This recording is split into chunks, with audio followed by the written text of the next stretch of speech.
O ar. Por que o fenômeno do ar ocorre?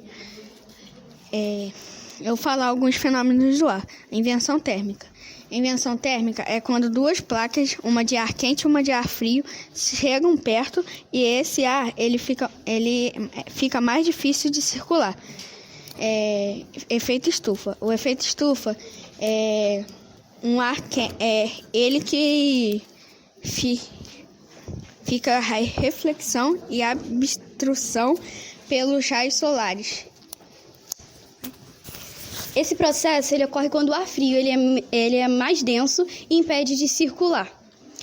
A camada mais quente ela é menos densa quando o processo de uma alteração. O ar atmosférico é formado por uma mistura de gases, como gás nitrogênio, gás oxigênio e gás carbônico. E agora a gente vai falar o que é formado o ar. A composição do gás do ar é 78% de nitrogênio, 21% de oxigênio e 1% de dióxido de carbono, argônio e vapor d'água e outros gases. Eu vou falar como o ar pode consumir o local que ele está. Aqui é uma experiência sobre um prato com água, uma vela com fogo aceso e um copo. O copo a gente coloca em cima tampa a vela, que o ar consome o fogo e apaga. O óleo, eu vou falar sobre o óleo e a água, que é a nossa experiência. Por que o óleo e a água não se misturam? Eles não se misturam porque a água ela é polar, e já o óleo é apolar. E como eles têm polaridade diferente, essa é uma explicação do porquê eles não se misturam. E o óleo ele é hidrofóbico, ou seja, hidro de água e fóbico de medo, de fobia, medo de água. Posso fazer uma demonstração? Pode, segura aqui, por favor. Você quer fazer? Aqui tá o óleo e a água não se misturando. E uma pergunta, aqui também. Uma pergunta que eu tinha era se você chacoalhasse muito, o óleo e a água ia se misturar. Pode testar? Tá ali? Com certeza.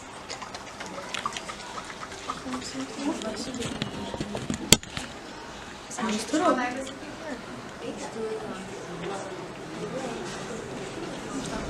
Você sabia o resultado? Mostra pra cá. Então isso quer dizer que ele se misturou sim, porque o óleo e a água se misturam. O que acontece é que ele não se solubiliza, tá? Devido à diferença de polaridade. Ok? Vamos usar esse pote com água e um copo com uma bolinha de papel dentro. Iremos colocar esse copo assim, ó. Lá.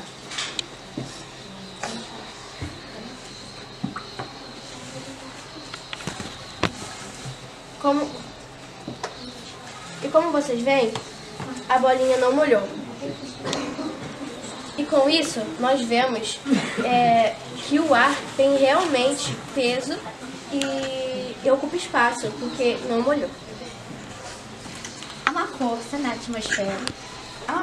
atmosfera que pressiona o solo e até nós mesmos. Essa força é chamada de pressão atmosférica. A pressão atmosférica acontece a todo momento. Nesse momento, está fazendo pressão sobre nossa cabeça, só que não sentimos, pois já estamos acostumados desde o momento que nascemos com essa pressão. Mas há alguns exemplos de como essa pressão atmosférica pode agir. Quanto mais alto, mais baixo, lá embaixo, mais alta será a pressão. Então, veremos isso em prática.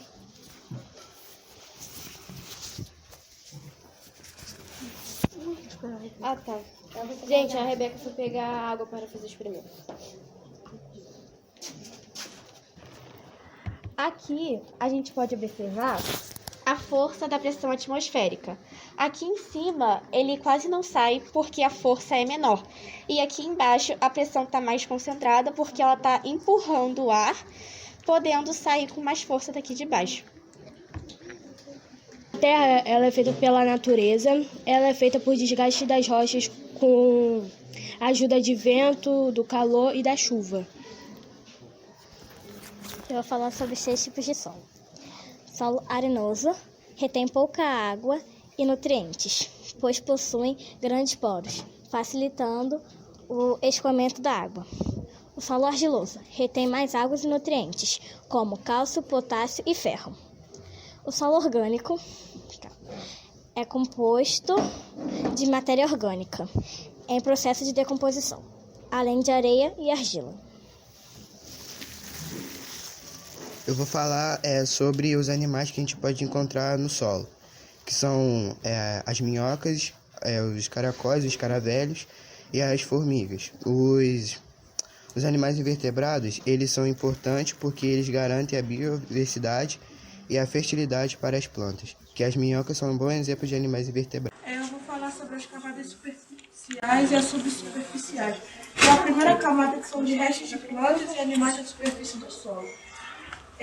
O primeiro do horizonte mineral dos solos, mais comuns e horizontes são a B e a C.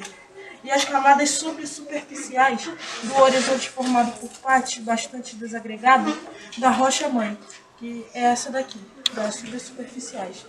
Agora eu vou falar do horizonte formado por parte desagregada, estão transformando o solo que ainda não fertilizou, que é essa daqui. E a última, a rocha-mãe, que submetia intemperismo, se desagrega da decomposição.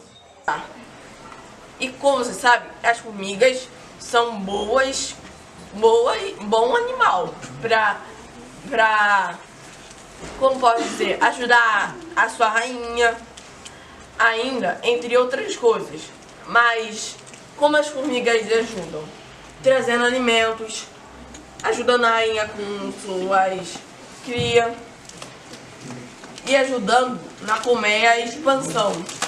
Isso na formiga pode ser bom para o meio ambiente, porque se essa formiga não fazer o seu trabalho, isso gera uma consequência e vai gerando uma cadeia, que é uma cadeia de dominó. E isso vai indo até um certo ponto e isso acaba assim. Saúde, como por exemplo, auxilia a musculatura, contribui para a saúde cardiovascular, combate a perda óssea, ajuda a manter os níveis de vitamina D. E no futebol, e não só no futebol, mas em qualquer esporte, tem sim como um deficiente jogar. Por quê? No futebol, por exemplo, um surdo e um mudo pode jogar através das libras, que são a linguagem de sinal.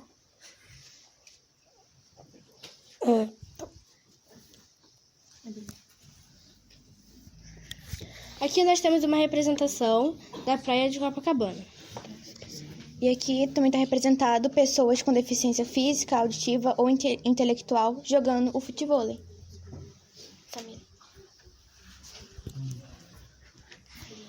Aqui temos uma imagem do cordão de girassol, que seria para deficiência oculta. A gente tinha comprado o cordão, só que não chegou a tempo para a gente mostrar. Então a gente pegou uma foto e imprimiu. A gente também vai falar sobre o cordão de quebra-cabeça, que é o símbolo do autismo.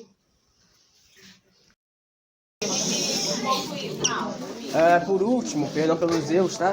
Porque Gabriel é bravo. Por último, eu queria falar aqui sobre essa árvore, que ela é angelim vermelho. Ela foi encontrada numa pesquisa entre a fronteira do Amapá com o estado do Amazonas.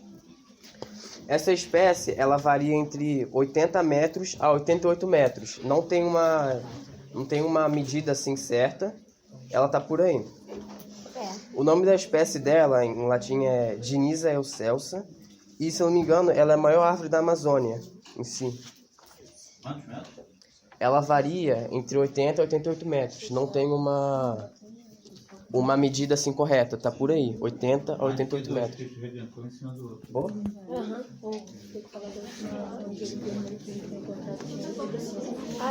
E a mais recente, que foi encontrada na mata em si, tinha 88 metros por aí.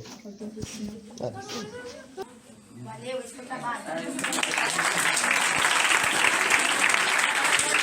É a preservação ambiental. Vamos estar falando de formas para ajudar o meio ambiente e como nós devemos preservar o meio ambiente. Bom, o meio ambiente ajuda os animais com abrigos e alimentos, entre outras coisas. Já os animais ajudam o meio ambiente com a diversão de sementes. O que é o desmatamento? O desmatamento consiste em uma área ou algum local de certo tamanho ou de forma sem controle de uma área sendo queimada, que dessa área poderia ter algum tipo de vegetação, árvores e plantas. Preservar o meio ambiente é um ato muito importante, não só para os seres humanos, mas sim para todos os seres que habitam a Terra. No meio ambiente, nós temos recursos naturais necessários para a nossa sobrevivência. Os recursos naturais são elementos da natureza que são úteis para o cultivo do ser humano, como a água, o alimento, as matérias-primas. Sem esses recursos, nós não conseguiríamos viver na Terra. Bom, eu vou falar como podemos preservar o meio ambiente. Economizando papel, economizando água, economizando energia. Quando você frita alguma coisa e sobra aquele óleo, botando a garrafa PET. Não botar pilha em lugar de plástico. E é isso. Então, vou falar 2 curiosidades. O ar poluído mata mais de 7 milhões de pessoas por ano. E o segundo, para produzir 1 quilo de carne de boi, são necessários 17.100 litros de água. Eu vou dar o resumo do nosso trabalho. O resumo do nosso trabalho é que nós devemos, em qualquer das hipóteses, sempre preservar o meio ambiente, que é dele que nós dependemos da nossa qualidade de vida. Acabou nosso trabalho, muito obrigado pela atenção. Vamos falar sobre veganismo e vegetarianismo. Durante a nossa apresentação iríamos distribuir as frutas, mas como tá todas as turmas não ia dar, mas com os outros a gente vai fazer. Primeiro... Veganismo é um estilo de vida que procura acabar com qualquer tipo de exploração com os animais. Eles não usam nenhum tipo de roupa, cosméticos que vêm do animal. E vegetarianismo, eles não comem carne, nenhum derivado disso, mas eles comem leite e ovos, essas coisas. Agora a gente vai falar sobre como seria se todo mundo virasse vegano. Liberar alguns animais das fazendas, granjas, essas coisas, seria um pouco difícil para alguns animais como galinhas, essas coisas, mas para ovelhas ou porcos seria um pouco mais fácil se adaptar à vida livre. Mas até mesmo no caso de uma adaptação exitosa à vida silvestre, é pouco provável que muitos animais vivessem bem. Não precisamos buscar muito para saber disso. Por exemplo, na Índia, as vacas são animais considerados sagrados. Só que frequentemente precisam procurar alimentos no lixo, que não é nem um pouco saudável. Após milhares de anos de animais se adaptarem com a vida humana, seria muito difícil eles voltarem para a natureza, porque eles já estão acostumados a viver com os humanos. Haveria impactos econômicos. Por exemplo, o Brasil, que possui o maior rebanho comercial de gado e um dos maiores exportadores de frangos suínos.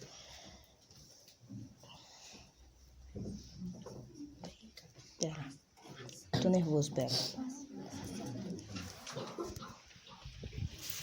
Possivelmente, a transição para uma nova forma de vida seria menos dolorosa se fosse implementada aos poucos e com um plano bem pensado. Mas quantas décadas isso demoraria? Com o tempo, conforme os rebanhos bovinos fossem diminuindo, as emissões de metano cairiam, já que esse gás é produzido durante a ruminação de gados. Terras que costumavam ser usadas para pastos ou de animais ou cultivar alimentos para eles também seriam liberados para a floresta e para a agricultura, ambas positivas no balanço de CO2, já que esse gás é de carbônico da atmosfera do que produzem. Segundo alguns estudos, consumir apenas vegetais pode reduzir o risco de hipertensão, diabetes tipo 2 e algumas classes de câncer. Se você quiser se tornar um vegano, se você quiser comer apenas vegetais, também pode reduzir o risco de peso, você pode emagrecer. Mas se você quer se tornar um vegano de forma de ganhar saúde, você tem que saber algumas coisas. Por exemplo, refrigerante e batata frita são alimentos que não são de origem animal, mas podem ser prejudiciais à saúde. Então, se você quer se tornar um vegano para ganhar saúde, é bom não consumir esses alimentos. Mas pode, porque não são de origem animal. Bom dia a todos. Sou o Francis e a nossa apresentação vai ser sobre energia. Mas antes de começar a falar, precisamos saber o que é energia exatamente. A energia, mesmo não tendo consenso de que é energia, a teoria mais aceita entre os físicos, que a energia pode ser um sistema, uma possibilidade de um sistema movimentar um corpo, e também uma transformação de uma propriedade de uma matéria. E pode existir vários tipos de energia. Energia elétrica, que é composta por cargas elétricas, e também que possui prótons, nêutrons e elétrons. Mas hoje vamos falar sobre dois tipos de energia. Solar, que daqui a pouco o outro colega vai falar. Eólica, que eu vou falar sobre quem descobriu. A eólica foi descoberto pelo Charles Francis Bush, em 1888. Mas a primeira pessoa a criar a energia eólica foi Paul Lacour, que foi em 1890, e ele continua a criar. Pode existir também várias fontes de energia, alguns renováveis e alguns não renováveis. E nosso colega vai explicar um pouco o que é energia renovável e o que não é renovável. Bom dia para todos, e eu vou explicar o que é energia renovável e a não renovável. A energia renovável é a energia que não polui o meio ambiente, que não solta gases poluentes na atmosfera também, e que também pode ser reutilizada. E a energia não renovável são as energias que poluem o ar e que também não podem ser reutilizadas. Eu vou falar um pouco da energia solar, que é uma energia que é renovável. E a energia solar é como se fosse uma partícula de calor e luz que vem do sol. E também ela pode ser usada para fazer eletrodomésticos. Não eletrodomésticos, mas fazer... esqueci o nome. Mas alguma coisa de tecnologia, como painéis solares e também aquecedores solares. Uma pessoa que descobriu a energia solar foi Alexandre Edmond, e isso ocorreu em 1839. Agora vamos falar sobre a eólica, vamos fazer experimento. Então vamos precisar desligar a luz, porque para conhecer a luz tem que estar na escuridão.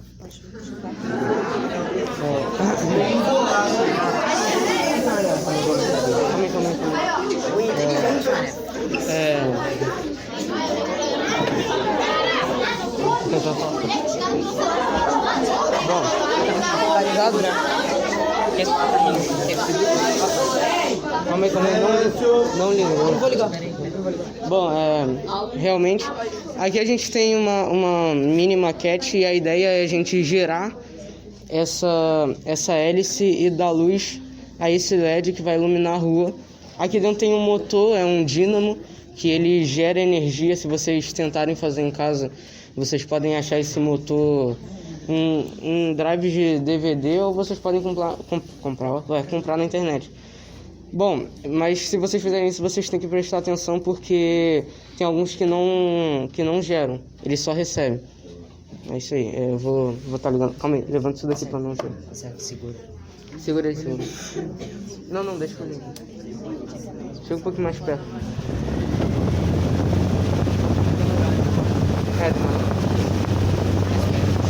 Mais perto.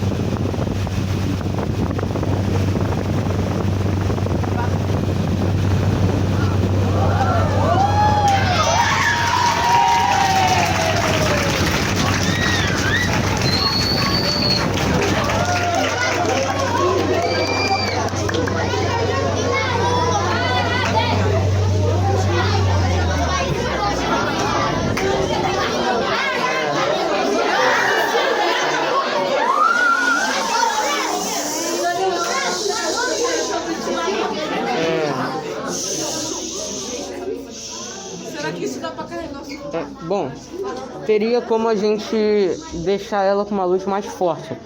Mas assim a gente precisaria de mais potência para a energia ela passar mais por esses fios e deixar ela com uma luz um pouco mais forte. Também pode ser por causa da LED, que ela já é muito usada. E, bom, é isso aí. Foi assim.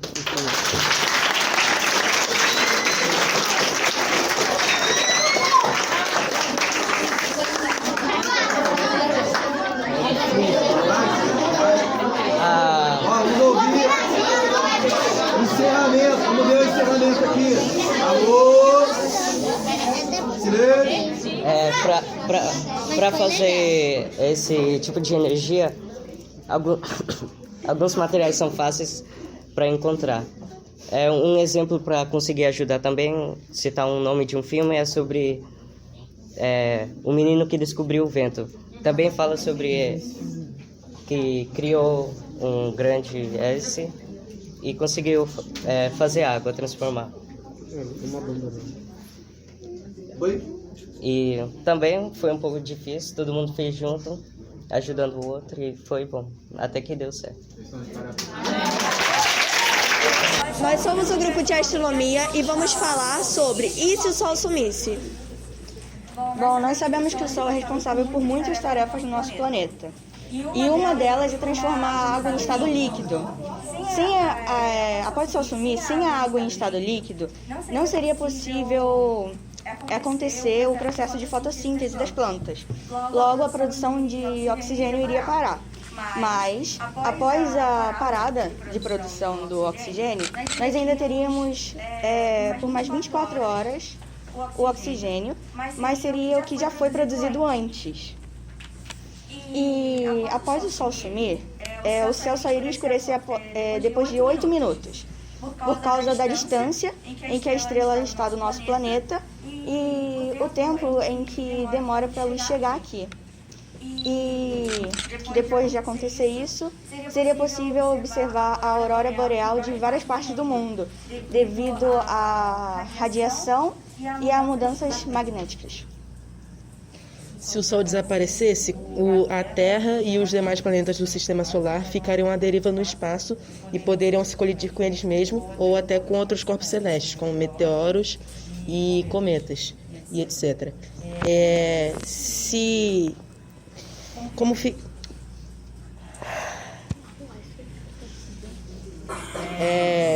o Sol desaparecesse, nós não teríamos as estações do ano e outros fenômenos causados pela translação. Sem o Sol, a Terra seria uma bola gelada, sem nuvens e com cada vez menos água líquida. E isso não pode acontecer de uma hora para outra. Os astrônomos calculam que só daqui a cerca de 7,5 bilhões de anos o Sol começará a morrer. Tudo que constitui o nosso planeta ficará congelado. Rios, mares, plantas e nós seres humanos. O processo não seria tão rápido, sabendo que o planeta contém energia armazenada, pois a Terra absorve o calor do Sol. Seria como um pôr do Sol quando a temperatura cai lentamente. Eu vou falar um pouco sobre o que aconteceria se a Terra ficasse sem o Sol há um mês e há um ano. Há um mês, a Terra ficaria praticamente uma bola de gelo, podendo chegar a menos 30 graus Celsius, fazendo com que toda a vida na Terra seria extinta, principalmente a vida humana. Só alguns micro-organismos bem resistentes que vivem próximas às áreas geotérmicas aquecidas pelo núcleo da Terra que teriam vida. Há um ano da Terra sem o Sol, a Terra pode chegar a menos 100 graus Celsius e alguns cientistas acreditam que ela pode congelar até ela não aguentar mais, até ela podendo chegar a menos 160 graus Celsius, tornando assim um planeta impossível de se viver. Bom, na nossa maquete representa a gravidade do Sistema Solar sem o Sol. Dá para ver que os planetas estão fora da sua ordem e estão bem bagunçados.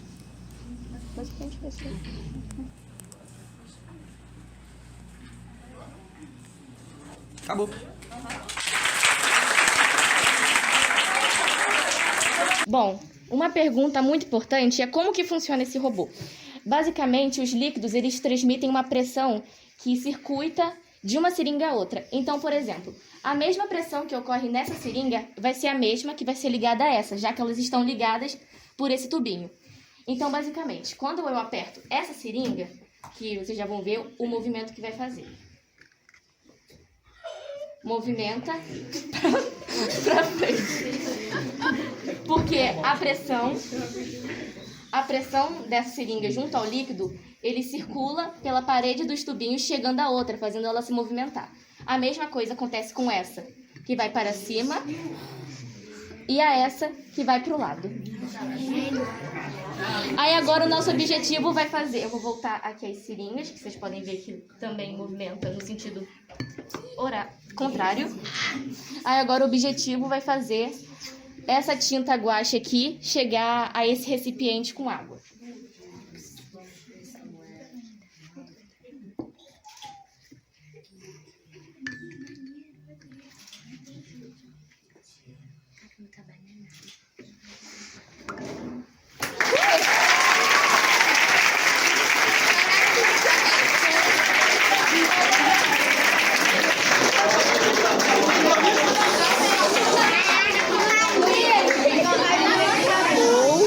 A gente vai fazer...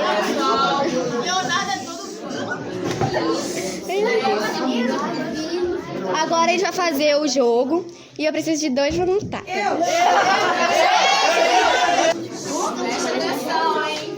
Quem tira a pergunta? Quer tirar? Não, vai. É só encostar. Daqui. Eu vou fazer a pergunta, vocês vão ter 2 chances de repetir.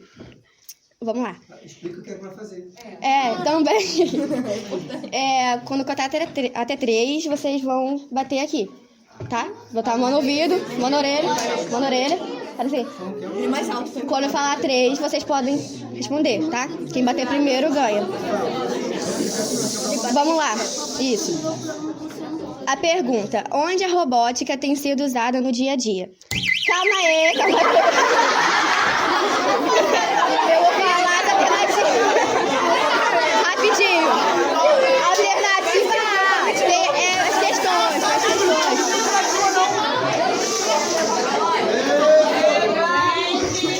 Vamos lá, vai ter alternativa. Quando eu contar até 3, você bate, tá bom? Alternativa A. Alternativa A. Ao ligar um computador. Alternativa B. Quando varremos o chão. E alternativa C. Ao desenharmos. Tá bom. Tem que contar. Letra A.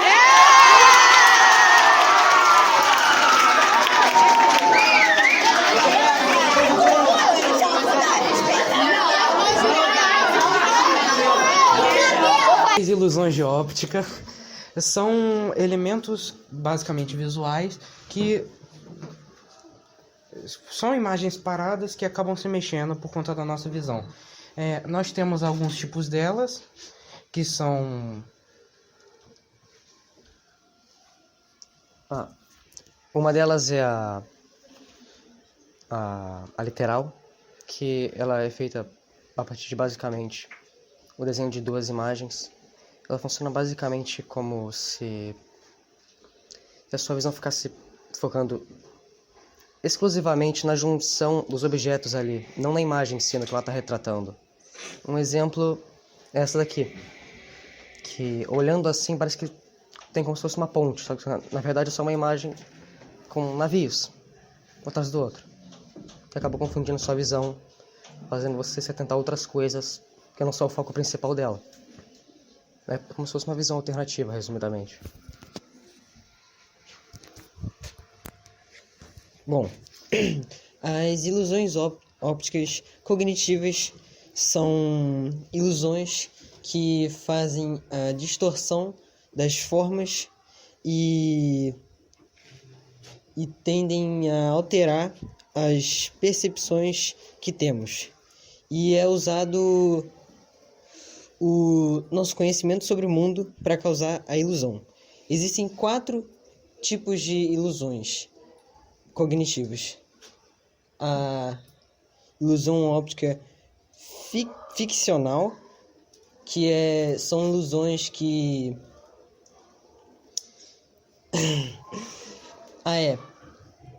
São ilusões que criam um efeito de alucinação e que criam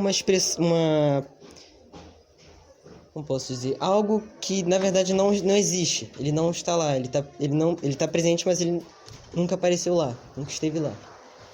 Um exemplo é esse triângulo. Parece que ele está aqui, mas ele não está. É algo bem complicado, bem complexo de se entender, mas depois de muito tempo você entende. E também existe a ilusão óptica ambígua, que é quando há mais de uma alternativa dentro de um imaginário criado. As percepções também podem mudar o modo de como olhamos.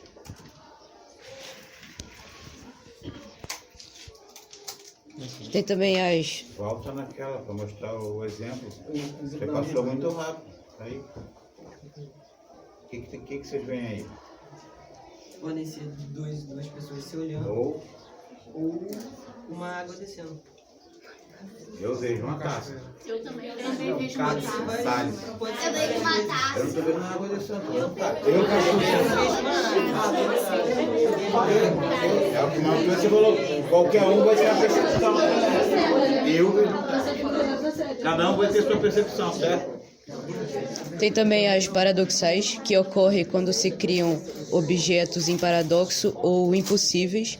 E um exemplo é o triângulo de Penrose, que é um paradoxo assim que não dá para entender, confunde o cérebro. E tem também as geométricas ópticas, que são ilusões que são imagens distorcidas em curvatura, cor, comprimento, que causam uma ilusão. E um exemplo é a obra clássica de Richard Gregory, que se chama Café Wall. Volta naquela outra imagem, por favor. Antes dessa aí. Por que é uma coisa impossível? Se vocês olharem aqui, ó, dá uma impressão que isso vem para frente, isso aqui, correto? Ele vai para trás. Mas quando volta, ele volta nele. Por isso que é uma coisa que não existe, ó. Tá vendo? Quando você faz isso aqui está vindo para frente. Tá como se estivesse assim. E aqui parece que ele está vindo reto. Seria uma visão 3D, né? É.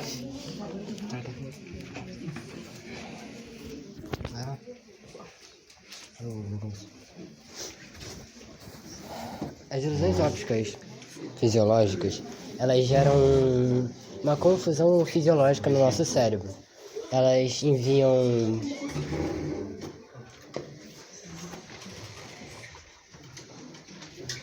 estímulos em forma de movimento, luz, cor e brilho que geram uma confusão, fazendo com que nossa percepção fique atrapalhada. Um exemplo é as Rice Waves, que por conta da sua formação, cor e disposição, dão a impressão de que estão em constante movimento. E outro exemplo é... Até acho que dá pra ver, mas quando eu vi essa imagem, nossa, parece que tá tudo assim... Nossa, eu fico nervoso. Tá bom. Era isso, agora... Você vai falar do... Agora Arthur vai falar da ilusão de ótica em jogos. Então, a ilusão de ótica, nós vemos que tem aqui, mas também está presente no nosso dia a dia. E um exemplo disso são os videogames. E o exemplo que a gente vai mostrar é o jogo do dinossauro quando não tem internet no Google Chrome. Porque é uma ilusão de ótica, porque o bonequinho ele só fica ali parado fazendo o movimento de que está correndo, e o cenário no fundo que está rodando em looping e nunca para de rodar, e faz uma ilusão que parece que o bonequinho que está percorrendo o caminho, sendo que é o cenário que está se mexendo.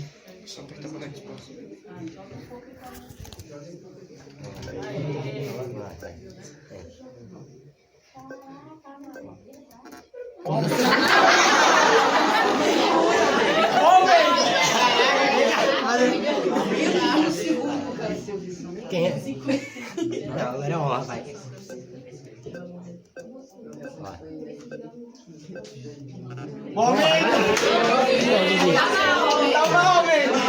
Tá, esse aqui a gente acabou, né? Esse é o nosso trabalho. Obrigado. Alguém quer jogar? Pelo ar transmitindo energia. O som também pode ter intensidade, altura e timbre. A intensidade sonora refere-se à potência da fonte emissora. Então, a intensidade transmite mais uma energia. O timbre diz respeito ao formato da oscilação.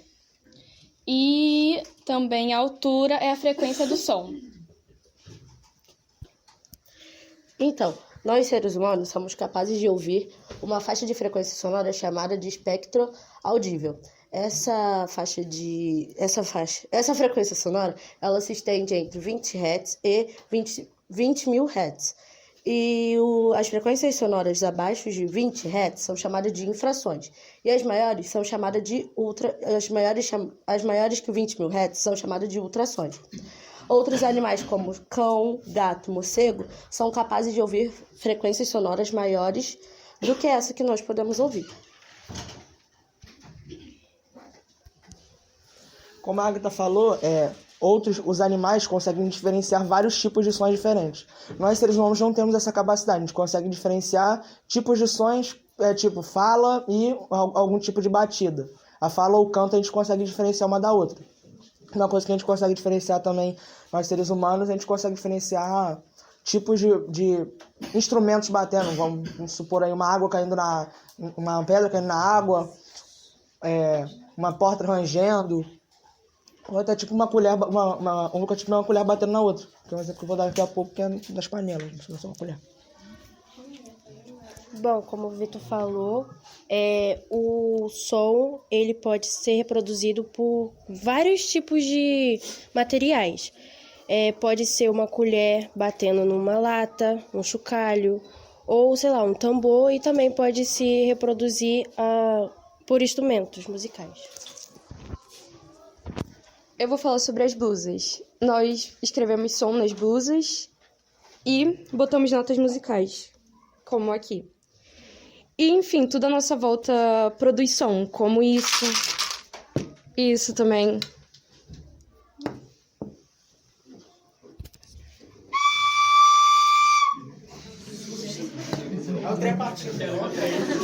Bom, a gente aqui tem uma experiência que tem 3 garrafinhas com água. Só que cada um delas vai fazer um som diferente. Por causa da quantidade de água que cada uma tem.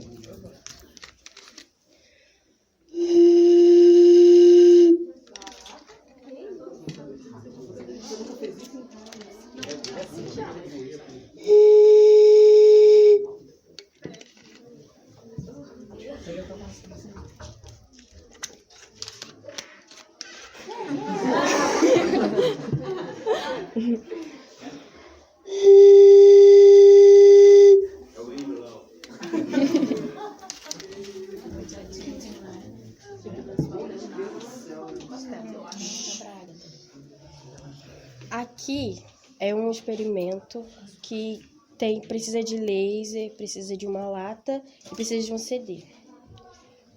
Como que ocorre esse experimento? Alguém pode apagar a luz, por favor? Alguém pode apagar a luz. Olhem para a parede, por favor, né? Eu vou gritar e esse laser... gente. Tu, tu, tu, tu, tu. Tu, tu, tu, tu, tu, tu. A gente vê que o laser, ele treme. Faz aqui, Vitor, que a voz do Vitor, ele é mais grave.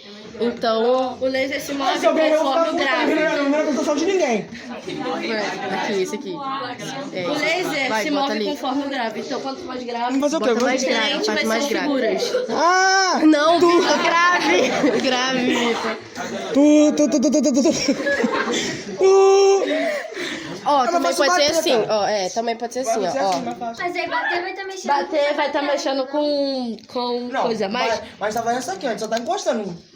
A gente pode ver que os sons que a Ana Júlia fez foram mais graves do que os sons que o Vitor fez. Por isso o laser fez formatos maiores do que o do Vitor. Fazer um barulho perto, ou precisa ser um negócio assim? Precisa ser nisso aqui, ó. Ah, entendi. Entendeu? Conforme mais grave, maior vai fazendo os desenhos. É como enxergar a sua voz, gente. Então aí acontece que a luz se movimenta conforme a onda sonora que você emite, né? Isso, conforme os graves que saem da sua voz. Esse aí que o Vitor vai fazer, precisa estar bem de perto pra ver. Tá bem. Então, Mas eu não recomendo ficar perto assim. Vai doer o ouvido? Eu acho que dá pra ver de longe. O açúcar... Posso explicar? Pode, vai explicar. Aqui que pode ser. Na hora que eu bater as panelas aqui, as ondas de som que vão sair dessas panelas vão entrar aqui dentro. Vai fazer, acho que é um tremor, vai fazer aqui dentro, que vai fazer o açúcar se mover daqui. Mais forte. Vai mais forte, Vitor. Tem que ser mais forte? Olha lá. Tá se mexendo. bom, temos essa também do balão, que quando você fala perto do balão, você vai sentir ele tremendo, que é a sua voz. Alguém quer testar? Voluntário. Você vai sentir a vibração da sua voz. Da sua voz no...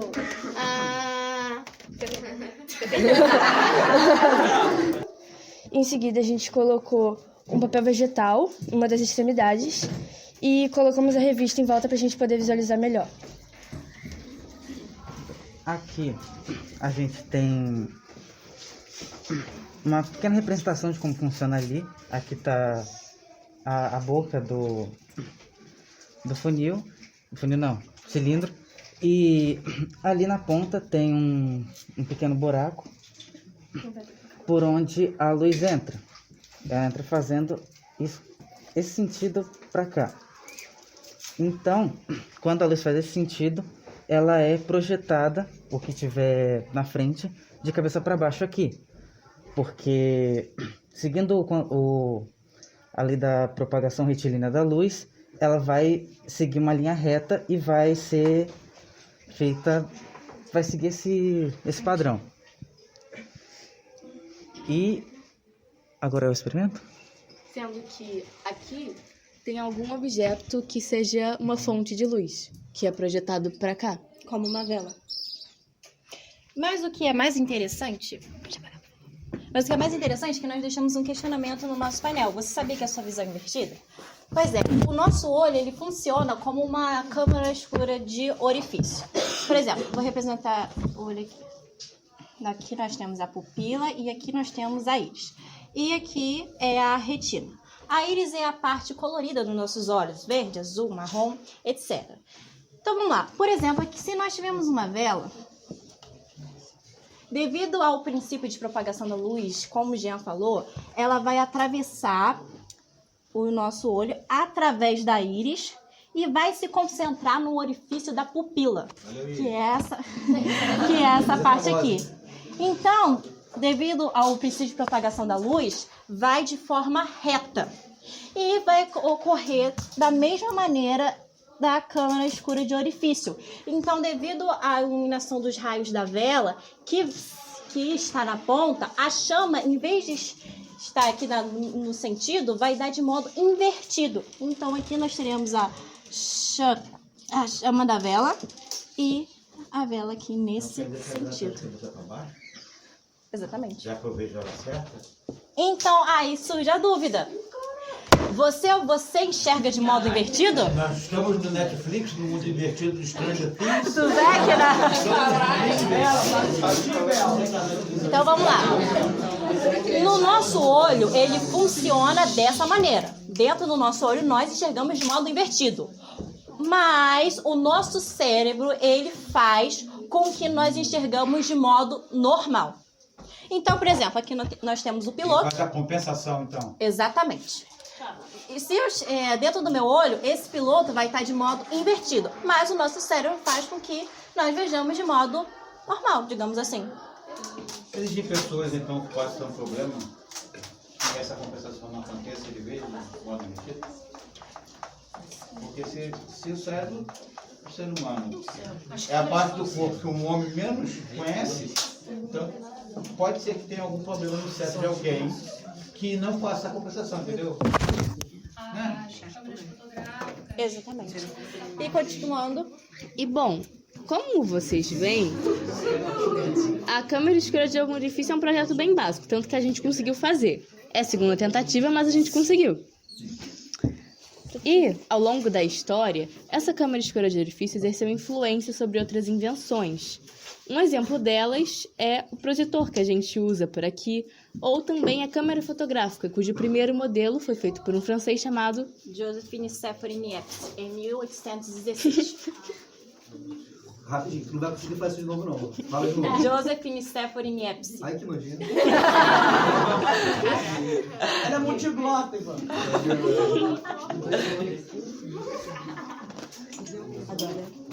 Eu vou explicar. Meu nome é Vitória e agora eu vou explicar sobre como funciona a queima da vela. A vela, ela faz uma combustão incompleta, o que acaba que o ar ele não contém oxigênio suficiente para a parafina fazer a combustão completa. Então acaba a gente vendo em um tom mais amarelado. Diferente do fogão. O fogão ele tem uma combustão completa, então acaba tendo uma coloração azulada.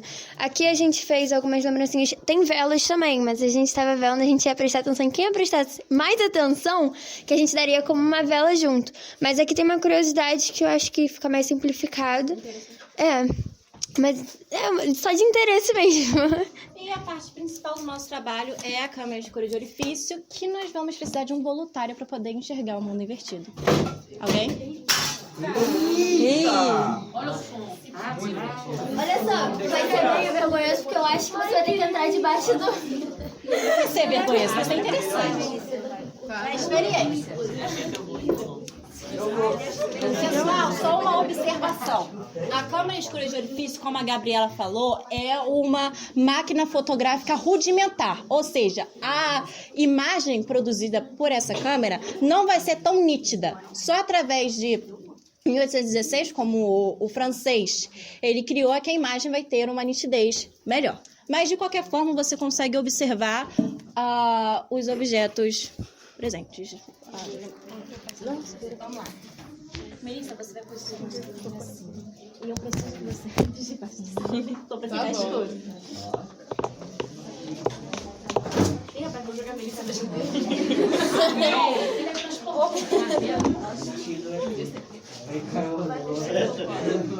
Top 10 top 7.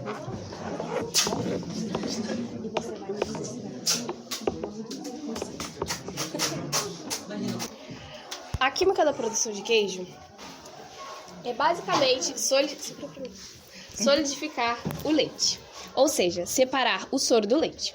Antes de todo o processo de fabricação do queijo, é necessário que o leite seja pasteurizado, ou seja, submetido a altas temperaturas para que os micro-organismos patogênicos sejam destruídos. Depois disso, o leite precisa ser coagulado, ou seja, ter a sua caseína, que é uma proteína presente no leite, separada por algum coalho. Esses coalhos são produtos que realizam essa separação. Podem ser a flora microbiana presente no próprio leite, cultivos bacterianos adicionados ou até mesmo acidificantes comuns, como vinagre e limão. A principal enzima responsável pela coagulação é a renina.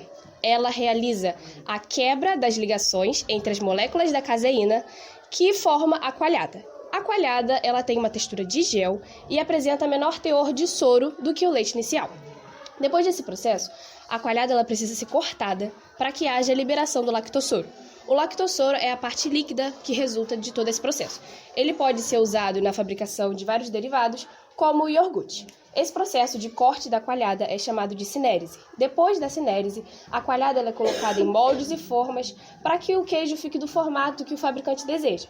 Depois, nesse período, o leite ele é temperado, salgado, são adicionados saborizantes, aromatizantes, todas as características de cada marca. O sal, ele é muito importante nesse processo. Ele não só realça o sabor, como também ajuda na formação da casca superficial, auxilia a reduzir a umidade e a liberar o lactossoro. Depois desse processo, nós temos os queijos frescos, que já estão prontos para consumir, como o queijo cottage, e também temos os queijos maturados, que precisam passar pelas câmaras de maturação. Lá a gente tem a temperatura, a pressão e a umidade controlada. O gosto, o odor, a cor, a consistência de cada queijo é determinado na câmara de maturação. Os queijos, eles podem ficar nessas câmaras durante dias, meses e até anos, dependendo do queijo. Nós preparamos o experimento que vai demonstrar a separação da caseína e do soro.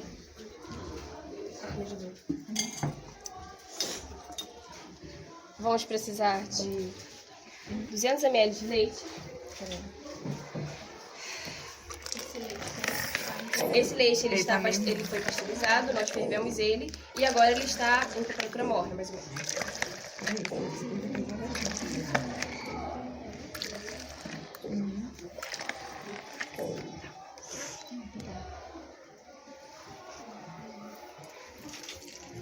Lembrando que ele tá meio que morno, tá, gente? Não tá temperatura ambiente, não. Então. E depois a gente vai botar uma colher de vinagre. Então.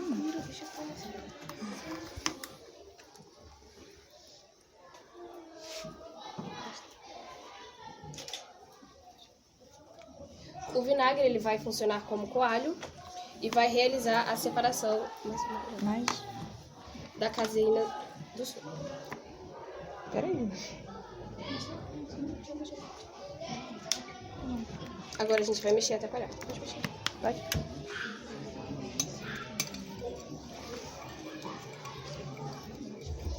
Aqui que se dá pra ver, É possível ver a separação da caseína do soro do leite. A gente vai vendo que vai se formando essa parte, uma textura de gel, mais ou menos, uma parte sólida, e o soro do leite, a parte líquida, que fica aqui. Pega aqui o negócio. Aqui, ó. A coalhada se formando. Aí depois disso, ela vai pra forma. É só uma pequena parte do processo da fabricação. É uma pequena parte. Só pra mostrar a separação da caseína do soro. E agora que a gente já falou da química na produção do queijo, eu vou falar da química na digestão. A digestão química, ela ocorre através de enzimas e ela começa na boca, através da enzima amilase, que é presente na nossa saliva. No estômago, quem atua é o suco gástrico, que é formado por ácido clorídrico e a enzima pepsina. E no intestino delgado, quem atua são substâncias produzidas pelo pâncreas, que são substâncias alcalinas, ou seja, ácidas. E entre elas estão a tripsina e a quimiotripsina. E no fígado, quem age é a bile, que ela contém sais que vão ajudar na digestão da gordura. E agora a Giovana vai fazer um experimento para demonstrar essa parte da bile e da quebra da gordura. Eu vou pegar água rapidinho. Vai lá pegar água.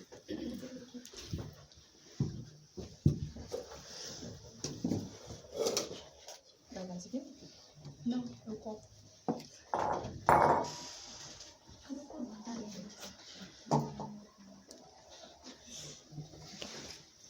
Deixa eu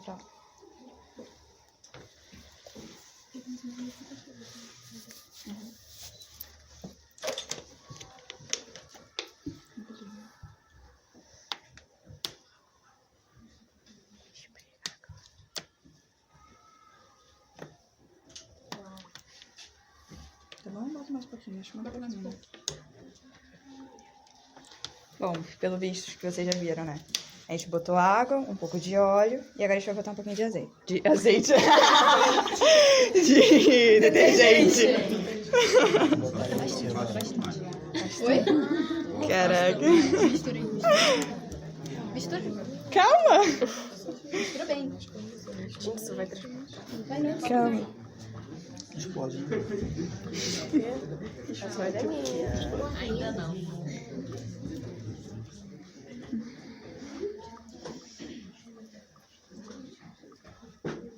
Mas tá bom, né? É uma cobaia.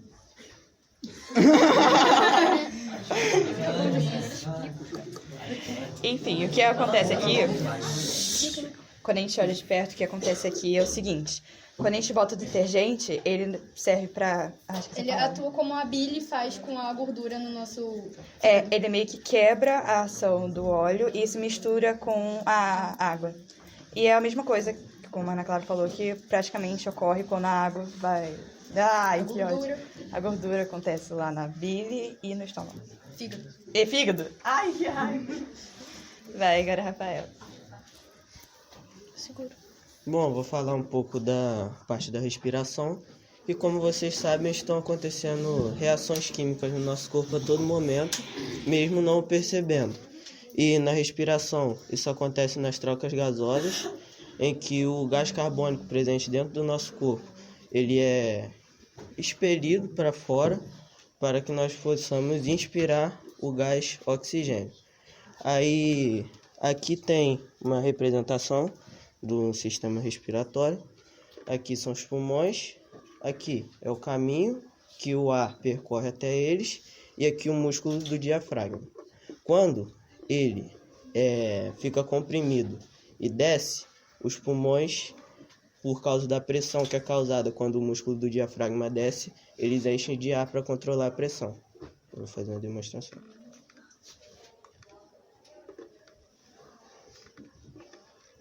É assim que funciona a nossa parte respiratória, acontecendo reações químicas no nosso corpo.